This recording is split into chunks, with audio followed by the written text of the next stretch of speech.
Guys, what's going on? James here, and I'm happy to announce that I've launched the MrBucsNation Facebook page. If you want to join it, the link to it will be down in the description below, so if you want to continue the Buccaneers conversation after the video has ended, you can do so over there. So today we are talking about Buccaneers Ring of Honor inductee Tony Dungy, a Hall of Famer, a Buccaneers coach from 1996 to 2001. He has now been added to the Bucs Ring of Honor 1 year after Jon Gruden, so it's pretty interesting. Now, let's talk about this. So, obviously, he coached the Tampa Bay Buccaneers from 1996 to 2001. It's a pretty long time for a Buccaneers coach, to be fair to him.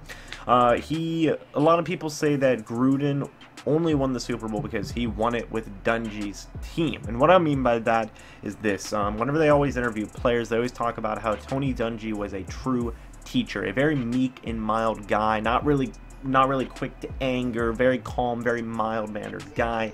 He likes to really sit you down and teach you, and he's very calm about it. You know, he's kind of the exact opposite of Jon Gruden, whereas Jon Gruden was very energetic and very, you know, angry and, you know, loud and whatnot. Tony Dungy was kind of the opposite. He kind of fits more into the category of Lovie Smith, how he ran things, where he was just very quiet, and he was very precise. A lot of people, a lot of players at the time were noticing, like, you always knew what your job was from day one with Tony Dungy. I like that a lot.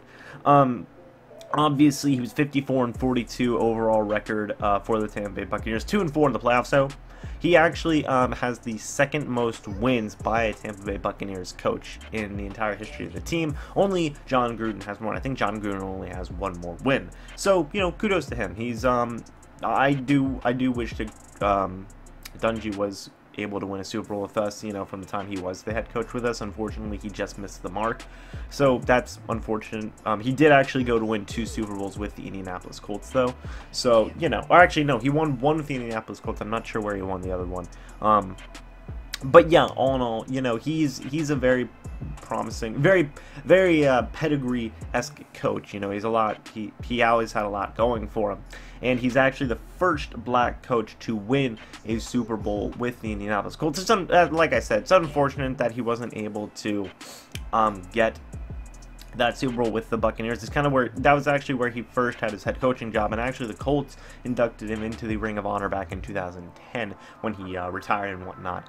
There's a lot of talk that there's been this kind of, I don't want to say disrespect towards Tony Dungy from the Buccaneers organization, not from the players. I mean, he coached up guys like Warren Sapp, Derek Brooks, Rondé Barber, John Lynch, among others. But you know, the players didn't have a bad thing to say about him, and technically nobody really has ever had a bad thing to say about him. But wherein lies the disrespect, I guess you could say, is in the owners themselves. Not Malcolm Glazier, but the Glazier brothers kind of have had this. A lot of people speculate that there's this disrespect for Dungy, and, you know, like, oh, they always liked Gruden more and whatnot. I mean, that's, I mean, if you want my opinion, that's probably true. But, you know, a lot of people feel that this should have happened years ago, and if Malcolm was still alive, Malcolm Glazier, that is, the Glazier brothers' father, that he would have been inducted long ago. It's a tricky situation, obviously. I do feel that there's a lot of people in the fan base that like Dungy. I like Dungy. And I feel like you shouldn't have to be. Obviously, you don't have to be divided. Like, oh, it's either you like Gruden or you like Dungy. There's no in between. I think you like both of them if they both won us some games and got us to the playoffs. That's something we haven't had in a while. But you know, obviously that divide's going to be there. You're going to have guys in Camp Gruden. You're going to have guys in Camp Dungy. Obviously, a lot of people feel that the Glazier brothers are in Camp Gruden. It's really, I don't know what I think about that situation. It is honestly probably true.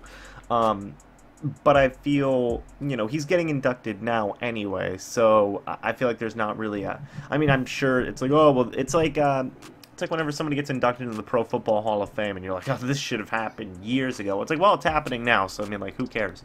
You know, it's not like, I don't think the Glazers hate Tony Dungy. That'd be kind of stupid if they hated the guy who was pretty darn successful coach for us. Maybe the second most, if not the most successful. I mean, Gruden's technically automatically the most successful coach since he won a Super Bowl. But, you know, you could argue that Dungy was the more successful guy in coaching up people. So it's really hard to call. So let me know what you think about the whole Tony Dungy being inducted into Bucs Ring of Honor situation down in the comments section below. Are you a John Gruden guy? Are you a Tony Dungy guy? Are you a person who likes both of them like me? Again, let me know. Are you happy that he's finally being inducted, or do you think it's long overdue and that the Glazer brothers are stupid for finally waiting this long and that they have a bias against Tony Dungy and they've always been John Gruden boys? There's a solid argument for that in my opinion, but you know, let me know, and then don't forget to join the newly launched Facebook page that will be down in the description below. I'm fumbling over my words, just trying to wrap this up so I can go to work.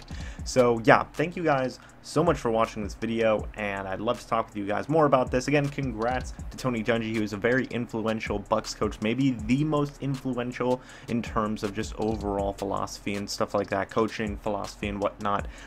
He might not have been the most successful, like, he might have just been barely not as successful as John Gruden, because obviously Gruden won that Super Bowl, Dungy didn't, but obviously he was maybe one of the more influential coaches that we have had. So again, thank you guys so much for watching, and as always, I will see you in the next video, but until then, goodbye for now, guys. Don't forget to subscribe and check out the Facebook page. See ya.